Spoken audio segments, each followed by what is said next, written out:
ஆச்சினை 500 மற்றும் 700 ml stainless steel கரண்டி மற்றும் ஸ்பூன் இலவசம். இண்டிகா சீலிங் பிரைட் பெயிண்ட், இது பிரைட் ஒயிட். முதல்ல அந்த குடும்பத்துக்கு நான் மன்னிப்பு கேட்டுக்கிறேன். கேப்டனா நான் வந்து நிறைய நடிகர்களுக்கு வந்து மேல வர்றதுக்கு ஒரு தூணா இருந்திருக்காரு. நான் உன்னோட படத்துல எப்பயாவது நானும் நீயும் சேர்ந்து நடிக்கணும்னு உனக்கு ஆசை இருந்தா நான் வரேன். நான் உனக்காக கேப்டன் அண்ணன் எப்படி வந்து ஒரு பிளாட்ஃபார்மா அமைச்சு கொடுத்தாரோ, என்ன நீ பயன்படுத்திக்கிறதுக்கு உனக்கு ஆசையா இருந்தா நான் இருக்கேன் உனக்காக. நீ அப்பா மாதிரி ஒரு பெரிய ஸ்தானத்துக்கு வரணும்ன்றது என்னோட ஆசை. இந்த சாமி விஜயகாந்த் அண்ணன் வாழ்ந்த பூமியில வாழ்ற ஒரு மனிதனா,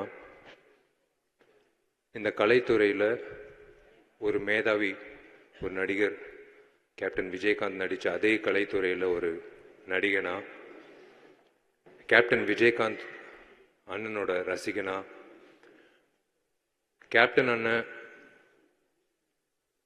ஏங்கிட்டு இருந்த தலைவராக இந்த நடிகர் சங்கத்தில் நானும் ஒரு உறுப்பினராக, ஒரு பொதுச் செயலாளராக இன்னைக்கு, அதுபோக அவரோட கட்சி, இது நான் வந்து வெளிப்படையாக சொல்றதுல எனக்கு எந்த தயக்கம் இல்லை. எனக்கு கொடுத்த தைரியம் அவரு தான். தேமுதிக கட்சிக்கு வாக்களித்த வாக்காளரா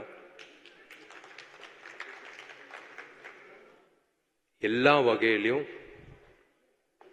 நான் உங்களுக்கு இங்கிட்டு வந்ததுக்கு நான் நன்றி தெரிவிச்சுக்கிறேன். அதான் நிறைய பேர் சொன்னது மாதிரி இறந்ததுக்கு அப்புறம்தான் அவர் சாமின்னுவாங்க. வாழும்போதே சில மனிதர்கள் தான் அந்த பேர் வாங்கக்கூடிய ஒரு விஷயம். வாழ்ந்துட்டு இருக்கும்போதே அவர் சாமி அப்படின்னு பார்த்து வியந்து பார்த்த அத்தனை பேர், வெறும் சினிமா துறை மட்டும் இல்லை, இந்த அவர் அந்த ஏவியில் நீங்கள் பார்க்கும்போது யார் வந்தாலும் பட்னியாக போகக்கூடாது. அவர் அலுவலகத்துக்கு வந்த யாராக இருந்தாலும், அது சினிமா துறை சார்ந்தவங்க. நான் கேள்விப்பட்டது என்னன்னா, அசிஸ்டன்ட் டைரக்டர்ஸ், அப்போது ரொம்ப கஷ்டப்படுற அசிஸ்டன்ட் டைரக்டர்ஸ் வந்து அவரு ஆஃபீஸ்க்கு வந்தால் 3 வேளை சாப்பாடு போடுறதுக்கு ஒரு இடம் இருக்குன்ட்டு எல்லா உதவி இயக்குநர்களுக்கும் ஒரு பலம் இருந்தது. ஏன்னா அப்போது வாய்ப்பு தேடிட்டு இருக்கும்போது அவங்களுக்கு சாப்பாடு, உணவு தேவையில்லை. அது அவர் மனசில் இருந்து எல்லாருக்கும் சாப்பாடு சரிசமமாக இருக்கணும். படப்பிடிப்பில் சாப்பாடுன்ற விஷயத்தில் வந்து எந்த பாரபட்சம் பார்க்கக்கூடாதுன்ற வகையில் எங்களை மாதிரி இளைஞர்களை ஊக்கப்படுத்தின ஒரு சாமி வந்து விஜயகாந்த் அண்ணன். அவர் பாதையில் அப்படி பண்ணணுன்ற விஷயத்தில் நாங்களும் அந்த அந்த முயற்சியில் ஈடுபட்டோம். விஜயகாந்த் அண்ணன் மறைவு அப்போ இருந்திருக்கணும், கூட இருந்து நாங்கள் அந்த மரியாதை செலுத்திருக்கணும். அந்த நேரத்தில் நானும் ஊரில் இல்லை, கார்த்தியும் ஊரில் இல்லை. நான் முதல்ல அந்த குடும்பத்துக்கு நான் மன்னிப்பு கேட்டுக்கிறேன். நான் சண்முக பாண்டியன்கிட்ட நான் ஒரே ஒரு விஷயம் நான் சொல்லிக்க விருப்பப்படுறேன். கேப்டனா நான் வந்து உங்களுக்கே தெரியும், நிறைய நடிகர்களுக்கு வந்து மேலே வர்றதுக்கு ஒரு தூணாக இருந்திருக்காரு. எது பற்றியும் யோசிக்கல, காசு வாங்கலை, காசு கொடுத்தாலும் வாங்கியிருக்க மாட்டார். ஆனால் அன்னைக்கு பண்ணணும்னு அவசியம் கிடையாது. ஆனால் அந்த நடிகர்களுக்கு வந்து ஒரு பிளாட்ஃபார்மாக இருந்து, பரவாயில்ல அந்த பசங்க வளரட்டும் அப்படின்னு சொல்லி அவர் ஒரு வாய்ப்பு கொடுத்தாரு. நான் உங்கள் வீட்டு பிள்ளையா நான் சொல்கிறேன், உன்னோட படத்தில் எப்பயாவது நானும் நீயும் சேர்ந்து நடிக்கணும்னு உனக்கு ஆசை இருந்தால் நான் வரேன். நான் உனக்காக ஒரு படத்தில் நான் உனக்காக அதே மாதிரி கேப்டன் அண்ணன் எப்படி வந்து ஒரு பிளாட்ஃபார்மாக அமைச்சு கொடுத்தாரோ, என்ன நீ பயன்படுத்திக்கிறதுக்கு உனக்கு ஆசையாக இருந்தால் நான் இருக்கேன் உனக்காக. கண்டிப்பாக இது வந்து வெறும் வார்த்தையால் நான் சொல்லலை. நீ எப்போ நீ சொல்கிறியோ அது ஒரு நல்ல திரைப்படமாக நான் வந்து உன்னோட கூட இருந்து ஒரு தூணாக இருந்து, நீ இதே மாதிரி அப்பா மாதிரி ஒரு பெரிய ஸ்தானத்துக்கு வரணுன்றது என்னோட ஆசை. அது நான் பரிகாரமாக நான் நினச்சிக்கிறேன். ஏன்னா எனக்கு என்னமோ தெரில, இவர் வந்து பார்க்கும் போதெல்லாம் ஒரு விஷயம் தோணும். அது உங்களுக்கும் இருக்கும், உங்கள் குடும்பத்துக்கும் இருக்கும். தைரியம், எதை பற்றியும் யோசிக்க மாட்டார். தைரியமாக இங்கிட்ட இருக்கிறது தான் பேசுறது, எண்ணம் போல் வாழ்க்கை. இங்கிட்ட இருக்கிறது வந்து அப்படியே வந்துடும், ஃபில்டரே இல்லை. அவர் என்ன இப்போ நான் ஒரு வாட்டி உங்கள் வீட்டுக்கு வந்தேன், வந்து அண்ணனை சந்திக்கும் போது பிரேமலதா அம்மா ஒரு விஷயம் சொன்னாங்க. உங்களுக்கு ஒன்று தெரியுமா, அந்த பத்திரத்தை கொண்டு வரும்போது முதல்ல லாக்கர்லேருந்து உன் நகையெல்லாம் முதல்ல எடுத்துரு, இந்த பத்திரத்தை வைக்கணும் அப்படின்னு சொன்னாராம்.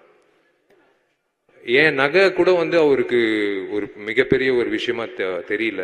அந்த பத்திரத்தை வந்து கொண்டு வந்து அப்படி வைக்கும்போது வந்து எங்களுக்கே நாங்கள் வியந்து பார்த்தோம். அப்படி அந்த பத்திரத்தை வந்து ஒரு பொக்கிஷமாக வந்து வச்சார் லாக்கரில் அப்படின்னு சொன்னாங்க அம்மா. அதுதான் வந்து அந்த மேதாவி. அதுதான் சொல்கிறேனே, இன்னைக்கு இருக்கிற கூட்டம் மட்டும் இல்லை, எப்போ அவரோட ஃபோட்டோ இருந்தாலும் இல்லாட்டியும் எல்லார் மனசுலையும் இருக்கக்கூடிய ஒரு நபர் வந்து விஜயகாந்த் அண்ணன். எல்லார் மனசுலையும் உண்மையிலேயே மன்சூர் அலிகான் அண்ணன் எல்லாரும் சொன்ன மாதிரி, பேரரசு சார் சொன்ன மாதிரி, இந்த தமிழ்நாடு வந்து ஒரு தலைவனை வந்து நம்ம மிஸ் பண்ணுறோம். ஒரு தமிழ்நாட்டில் ஒரு தலைவனை மிஸ் பண்ணுறோம். கேப்டன் அண்ணன் வந்து இந்த நடிகர் சங்கத்தை எப்படி மீட்டு எல்லோரையும் ஒரே குடும்பம் அப்படின்னு நம்பி கொண்டு வந்து அந்த ஒரே உணர்வோட, ஏன் எல்லாரும் இப்படி மனசார பேசுகிறாங்கன்னா, அவர் அப்படி எல்லாரும் பார்த்ததுனால்தான். சும்மா வந்து பேசணும்னு அவசியமே கிடையாது. இங்கிட்ட இருக்கிற அத்தனை பேர் வாய்ப்பு கொடுத்து பேசின அத்தனை பேர் வந்து மனசார பேசுன காரணம் வந்து அவர் அப்படி வந்து அவரை பார்த்துக்கிட்டாங்க. ஒரு தம்பியா, ஒரு எல்லாரையும் ஒரு சரிசமாக பார்க்குற நபர்கள் நம்ம சினிமாவில் வந்து பார்க்க முடியாது. நான் ஓப்பனாக சொல்கிறேன், ஈகோன்ற விஷயம் எல்லாருக்கும் இருக்கும். ஆனால் ஈகோ இல்லாத மனிதர்கள் ரொம்ப ரொம்ப குறைவு சினிமாவில். அதில் ஒரு முன்னுதாரணமாக இருக்கிறவர் வந்து கேப்டன் விஜயகாந்த். அவரோட போக்கு, அவர் வந்து எந்த தயாரிப்பாளரும் நஷ்டம் அடையக்கூடாது. 54 இயக்குனர்கள், புதுமுக இயக்குனர்கள், அதுவும் டிஎஃப்டி இயக்குனர்கள் வந்து அறிமுகப்படுத்தின ஒரே எனக்கு தெரிஞ்ச உலக நாயகன் வந்து கேப்டன் விஜயகாந்த் தான். 54 பேர் யாரு வந்து கொடுப்பாங்க வாய்ப்பு? நீங்க சொல்லுங்க. இன்னைக்கு இருக்கிற காலகட்டத்தில் ஒரு புதுமுக இயக்குனர் வந்து அலுவலகத்துக்கு வர்றதுக்கே வந்து யோசிப்பாங்க. ஒரு பெரிய நடிகரை போய் அணுகணும்னா வந்து யோசிப்பாங்க, நம்ம கதை கேட்பாங்களா, அப்புறம் அவங்களுக்கு ஒரு ஆதங்கம் இருக்கும், ஒரு வேளை வந்து சொன்ன கதை வந்து கரெக்டாக எடுப்பாங்களா, இந்த மாதிரி ப்ராசஸ் எல்லாம் வந்து இன்னைக்கு இருக்கிற காலகட்டத்தில் இருக்கு. ஆனால் அவர் வந்து எது பற்றியும் யோசிக்காம 54 வீட்டில் வந்து விளக்கேற்றி இருக்காரு. 54 பேர் வாய்ப்பு கொடுக்கல. 54 வீட்டில் வந்து அடுப்பு எரிஞ்சிருக்கு, விளக்கேற்றி இருக்காரு. 54 குடும்பங்களை வாழ வச்சிருக்காரு. அந்த மாதிரி ஒரு is given such a great contribution to இந்த சினிமா. இது வந்து வெறும் நம்ம தமிழ்நாடு இல்லைங்க, இந்தியாக்கே வந்து பெருமை செலுத்தக்கூடிய ஒரு மனிதர் இவர், ஒரு நடிகர். இது வந்து இன்னைக்கு வந்து தமிழ்நாடுன்னு சொல்றோம். இந்தியாவிலே இவர் வந்து பண்ண சாதனை வந்து எந்த நடிகரும் பண்ணதே இல்லை. யாருக்கும் அந்த தைரியமும் வராது, யாருக்கும் அந்த தைரியம் கிடையாது. நான் ஓப்பனாக சொல்கிறேன். எத்தனையோ பேர் இப்போ நானும் புதுமுக இயக்குநர்கள் வாய்ப்பு கொடுக்குறோம், எல்லாருக்கும் கொடுக்குறோம். எல்லா நடிகர்களும் சரிசமமாக வளர வச்சு, எல்லா இயக்குநர்களும் சரிசமமாக வளர வச்சு, எல்லா தயாரிப்பாளர்களும், நீங்கள் ஒரு தயாரிப்பாளர் சொல்லுங்கள், எனக்கு வந்து அவர் மேலே ஒரு கம்ப்ளைண்ட் இருக்குது அப்படின்னு. எங்களை மாதிரி ஆர்டிஸ்ட் எல்லாரும் கம்ப்ளைண்ட் இருக்கு. ஆனால் ஒரு கம்ப்ளைண்ட் இல்லாத ஒரே நடிகர் இந்த நடிகர் தான். உண்மையிலேயே வந்து இதோ சிரிக்கிறாரு, உண்மையிலேயே எங்கிட்டயோ சிரிக்கிறார். நம்மளை பார்த்து, உங்களை பார்த்து உங்களை வாழ்த்துறாரு, உங்களை வாழ்நாள் பூரா வாழ்த்துறாரு. நான் பிரேமலதா அம்மாவுக்கு நான் கடமைப்பட்டிருக்கேன், சுதீஷ் சாருக்கு நான் கடமைப்பட்டிருக்கேன். நான் சொன்ன விஷயத்த சத்தியமா சொல்றேன். வெறும் இந்த மைக்கு, இந்த கூட்டம், பேசணும், உணர்ச்சி அப்படியெல்லாம் கிடையாது. அவருக்கு நான் பண்ண வேண்டிய விஷயம் வந்து, எனக்கு மனசார நான் சொல்ல வேண்டிய விஷயம் நான் உனக்கு சொல்றேன். நீ எப்போ சொல்றியோ, ஒரு நல்ல ஒரு அமைப்பா, ஒரு நல்ல ஒரு திரைப்படமா இந்த திரை உலகத்துக்கு காட்டுவோம். அதுதான் வந்து இந்த மனிதருக்கு நான் வந்து கொடுக்கக்கூடிய எனக்கு நான் வந்து என்னால் முடிஞ்ச அளவுக்கு நான் அர்ப்பணிக்கிற ஒரு விஷயம். ரொம்ப ரொம்ப சந்தோஷமா இருக்குன்னு ஏன் சொல்றேன்னா, இவர் சிரிக்கிறாரு.